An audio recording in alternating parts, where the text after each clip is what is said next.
¿qué tal? ¿Cómo están? Bienvenidos, gracias por acompañarnos en esta edición de Tribuna. Bueno, hoy estamos solos, Gloria de la Gracia está con misión en otras partes de la ciudad, así es que le deseamos éxitos a Gloria, porque es sábado de Gloria, ¿verdad? Así mismo, así es que bueno, ya que es sábado de Gloria, estamos sin Gloria de la Gracia, nuestra compañera de Tribuna. Hoy estaremos hablando sobre dos temas importantes. Por un lado, lo que es el sistema, los servicios que presta el sistema 911 a la ciudadanía, y más adelante nos estará acompañando Paulo Duarte de la Unión Industrial Paraguaya Joven. Por un lado, lo que hace la UIP Joven, que recientemente cambió de autoridades, pero también, por otra parte, una reciente misión de prospección a Turquía, los acuerdos y las posibilidades de intercambio comercial con ese país que hace pocos meses entabló relaciones diplomáticas y comerciales con Paraguay. Bueno, y anunciamos al inicio, vamos a hablar sobre el 911, por un lado los servicios que presta a la ciudadanía, cómo funciona este servicio integrado. Por un lado hablamos del Ministerio del Interior, pero también por el servicio desde la Policía Nacional. Así es que agradecemos el tiempo, la presencia a la magíster abogada Liliana Díaz. Ella es directora general del Sistema 911 del Ministerio del Interior. Gracias por estar aquí, abogada. Muy buenas noches, gracias a ustedes por la invitación. Y el comisario principal, Jorge Coronel, director del Centro de Seguridad y Emergencias del Sistema 911. Buenas noches, muchas gracias por la invitación y estamos a las órdenes para lo que hubiera lugar. Comisario, ¿cuántos años tiene el 911? El 911 nació en Paraguay por el año 2002 de una manera, diríamos, solamente policial. Ajá. Y posteriormente, en el año 2012, se promulga una ley, la 4739, donde ya el 911 pasa a ser un sistema de atención de despacho y de llamadas de emergencias. Y en ese contexto ya la dirección general del sistema 911 pasa a cargo del Ministerio del Interior, aglutinando a muchas instituciones, no solamente a la Policía Nacional. ¿Por qué justamente esto, Liliana? Porque estamos hablando de no solamente recibir información, sino que responder, ¿verdad? Es así, como señaló justamente el director del Centro de Seguridad y Emergencia, a partir del año 2012 justamente se crea el Sistema Nacional de Emergencias. Y un poco es interesante este tipo de espacios para aclarar también a la ciudadanía que no solamente está compuesto por gente del Ministerio del Interior y la Policía Nacional. El artículo 6 de la citada ley justamente establece cuáles son las instituciones que integran el Sistema Nacional de Emergencias.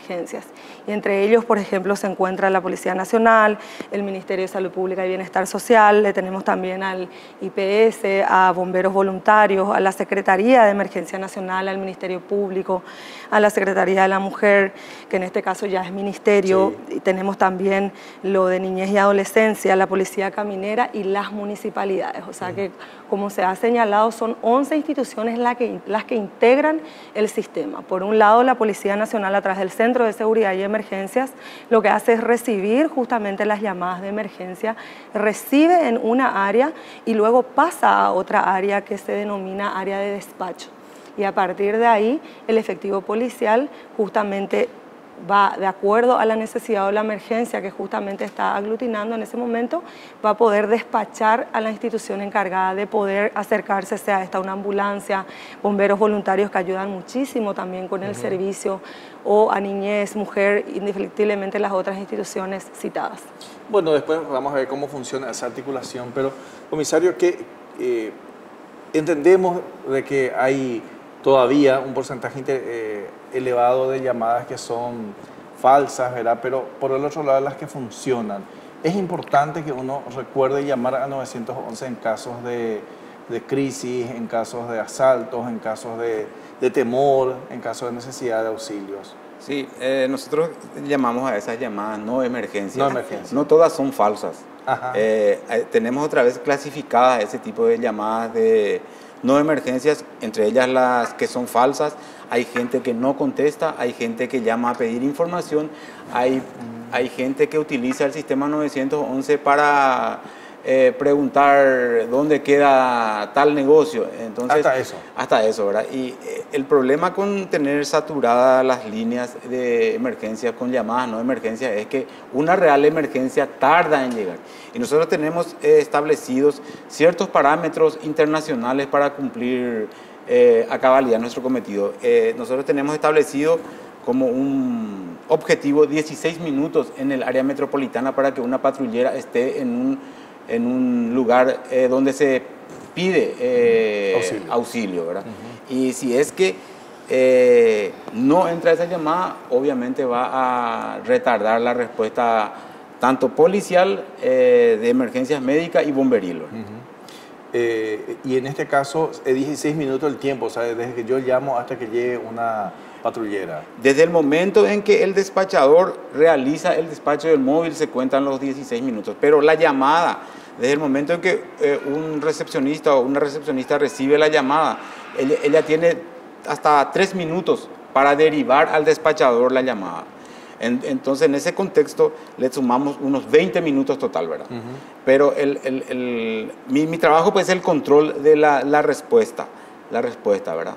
Yo soy el que tengo que controlar si las patrulleras llegan, si le reporto a la señora directora si las ambulancias no llegan, si los bomberos no llegan, entonces para que ella pueda articular con las demás instituciones. Lo que es policialmente hablando, yo directamente al comando institucional le informo y se toman las medidas correctivas, falta más patrullera, falta reparar, falta arreglar o falta más personal, ¿verdad? Y entonces, a partir de que el despachador se comunica con el móvil, él ya pone su reloj y cuenta, y a los 16 o 20 minutos en el peor de los casos ya tiene que recibir un reporte de esa patrullera que él envió al auxilio de la persona llamadora. Estas patrulleras están integradas en comisarías, ¿verdad? Sí, es así. Sí, están integradas en las comisarías. Las patrulleras, el 911 en el 2002 empezó siendo una sola dependencia que administraba las patrulleras. Pero eso se vio que no respondía muy bien, entonces se creó la ley que mencionó la directora, y en ese contexto entonces las comisarías administran las patrulleras, pero el 911 es el que les dirige a ellos, la hoja de ruta le da dónde van a acudir en caso de emergencia. Se recibe la llamada y ahí pasa al sistema 911, ¿verdad? Donde se debe qué es lo que necesita la persona. De acuerdo a la emergencia justamente reportada, haciendo el primer desglose, como bien lo señaló el director del Centro de Seguridad, hacemos el desglose de las llamadas de no emergencia que lastimosamente representan un 92% de las llamadas que se reciben en la actualidad, y ya con la llamada de emergencia delimitada, eso se despacha, como es el término que se utiliza, a justamente si es un organismo jurisdiccional de competencia de la policía, a la comisaría jurisdiccional de la zona. O sea que eso hay que un poco interpretar. Un caso que ocurre, por ejemplo, en Ñemby, se atiende en la comisaría o se despacha en la comisaría de Ñemby. Y el despachador tiene la difícil misión justamente de ir monitoreando eso. En caso de que vamos a suponer que en Ñemby, que es el caso que estoy utilizando, la patrullera se encuentra destinada en otro operativo, entonces tiene la obligación de ir siguiendo a la patrullera más cercana a fin de darle el auxilio justamente a la persona que está solicitando. Es un poco por eso a veces el atraso, porque también significa aglutinar entre todas las instituciones, de repente generar una ambulancia, que sabemos que los recursos muchas veces son escasos y las necesidades infinitas, pero estamos justamente aglutinando aquí con el señor director y con las otras instituciones. Déjame decirte que nunca se conformó, por ejemplo, la mesa interinstitucional, y eso ya lo hicimos el 21 de noviembre del año pasado, el 2018, nuestra primera reunión ordinaria con todos los representantes designados por las máximas autoridades de las instituciones, para que justamente podamos articular de una mejor manera el trabajo y poder brindar justamente el objetivo para lo cual fue creado el 911, que es la respuesta de manera oportuna y eficiente a una emergencia. ¿Cómo evalúan ustedes los resultados de esos pedidos, directora? Eso también, tengo que ser sincera, representó y representa, y creo que va a seguir representando un gran desafío, el control de calidad justamente. Y en ese sentido estamos realizando y tomando acciones internas y externas. Dentro de las acciones internas, permitíme señalar justamente la aprobación el 22 de marzo justamente, fue, ahí el 22, sí, señor 22 de comisario, marzo. sí. El 22 de marzo se aprobó por la Comandancia de la Policía Nacional en un trabajo que surge del Centro de Seguridad y Emergencia, que es altamente apoyado por el Ministerio del Interior, de lo que nosotros le llamamos protocolos, que vendría a ser como un manual de procedimientos para medir justamente la calidad del servicio. Mal podríamos medir una atención que no esté aprobado en un protocolo, en un manual de procedimientos en el cual el efectivo policial está obligado a cumplir ciertas pautas desde el saludo y todo el proceso de lo que implica la llamada hasta el final. Hoy podemos decir que a partir del 22 del mes pasado tenemos un protocolo aprobado, que en realidad son 4. Tenemos el protocolo de recepción, por un lado tenemos el protocolo de despacho, también tenemos la tabla de las llamadas de no emergencia, que consideramos no emergencia, y también un protocolo de videovigilancia. A la par, quiero un poco también darle participación al comisario en ese lugar, porque también por una resolución, la 309, se aprueba el nuevo código policial. ¿Y por qué existe una relación directa con los protocolos del 911? Porque prácticamente el código policial se encuentra de manera directa, estrechada al lenguaje de la policía que utiliza para reportar o no un hecho, sea este homicidio, sea robo. Y entonces eso también es importante señalar, la aprobación de la resolución 309. Sí, esos protocolos, así como dijo la señora, ¿verdad?, establecen lo que, inclusive, qué tiene que decirle la persona, el recepcionista o la recepcionista al denunciante, ¿verdad?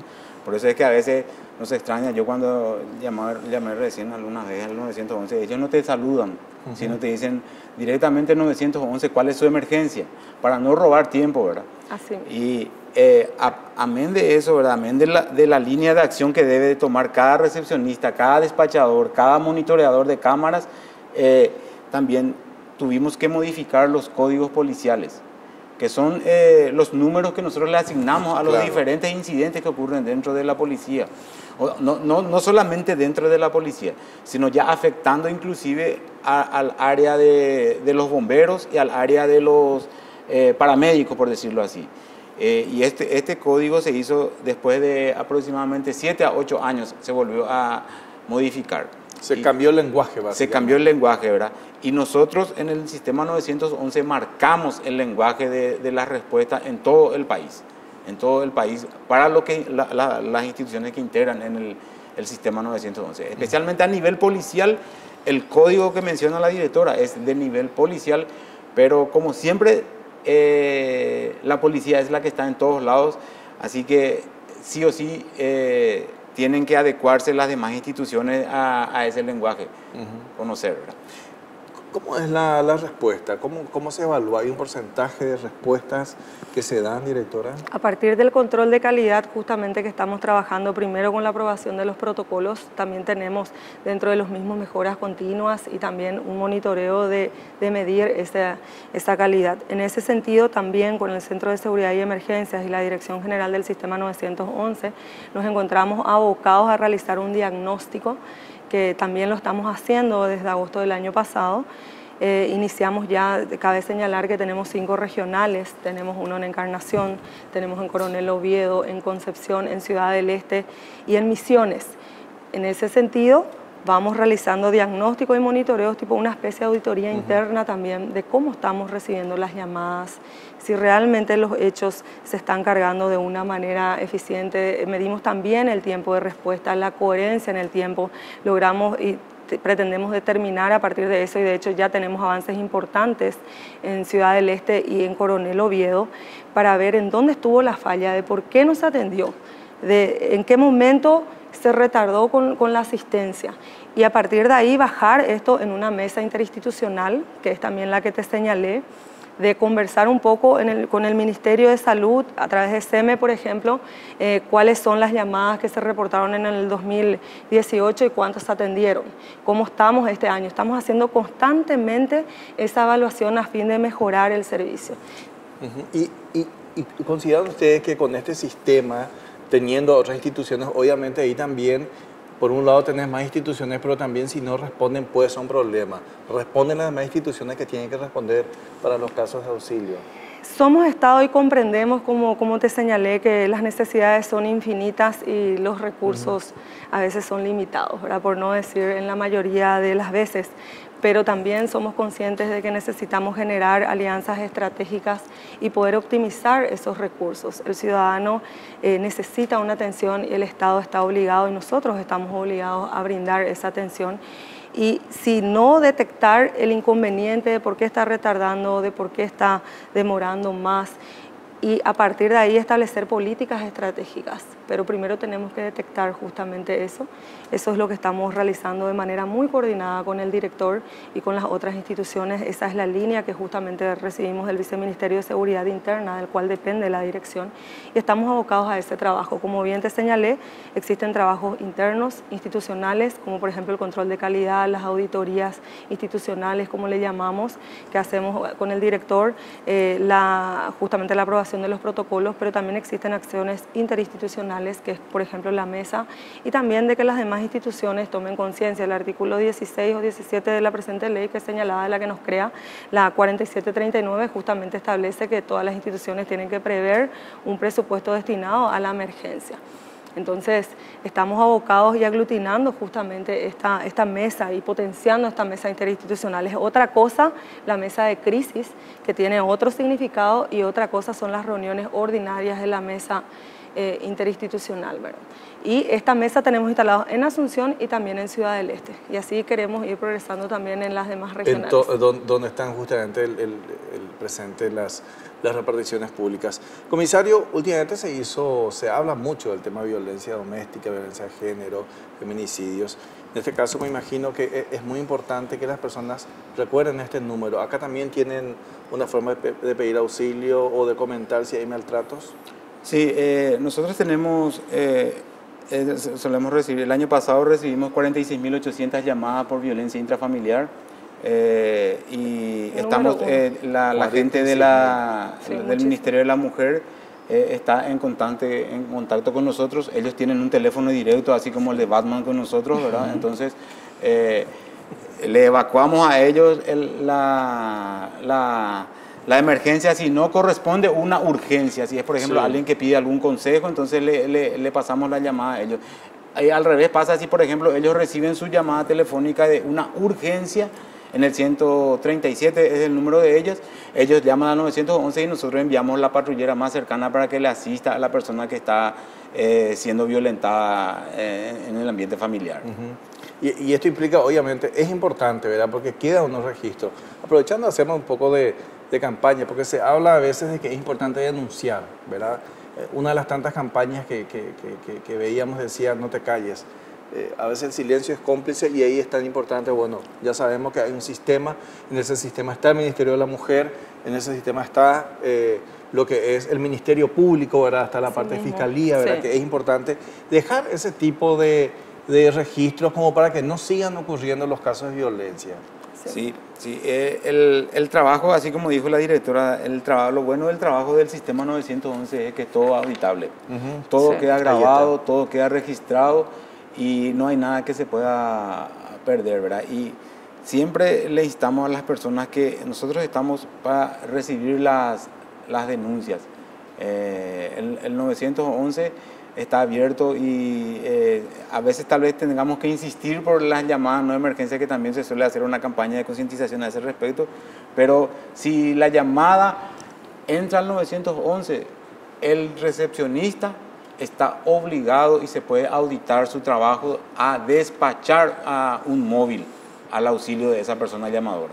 Bueno, y ya para concluir, directora, ¿cuáles son los casos más relevantes? Lo que más se reporta, tenemos por supuesto en el número 1 violencia intrafamiliar, lamentablemente, y estamos articulando tareas con las instituciones competentes. Tenemos accidentes de tránsito, esto a veces es con derivación fatal de víctimas y también solo con daños materiales, y tenemos también un hecho muy resonado, polución sonora. También la gente llama. El segundo ese. Sí, el segundo. En casi todas las regionales se mantiene la tendencia. Ahora varía entre segundo y tercer lugar polución, pero normalmente está en segundo lugar y en otros casos está en tercer lugar. Pero podemos decir que las primeras 3 llamadas de emergencia más reportadas son las 3 citadas, y estamos también estableciendo acciones. Por ejemplo, quiero mencionar una acción interesante que hicimos en el caso de polución sonora con otras instituciones, de involucrarle justamente también al Ministerio Público también a la municipalidad, porque un poco se confunde a veces los roles. Si la policía también puede recibir una denuncia determinada, no contamos justamente con la herramienta de medición, no tenemos competencia para ello. Sí lo tiene justamente la municipalidad de cada lugar o la fiscalía. Entonces, en base a los datos, justamente el 911 realizamos una tarea conjunta el año pasado, queremos seguir con eso, ¿verdad? A fin de brindarle una atención. Las personas llaman saturadas. Saturadas, o sea, más que los asaltos entonces. Que los robos, que los hurtos reportados en el 911, sí. También cabe señalar de que las llamadas que recibimos en el 911 no son denuncias, son, como su nombre lo indica, son llamadas de emergencia.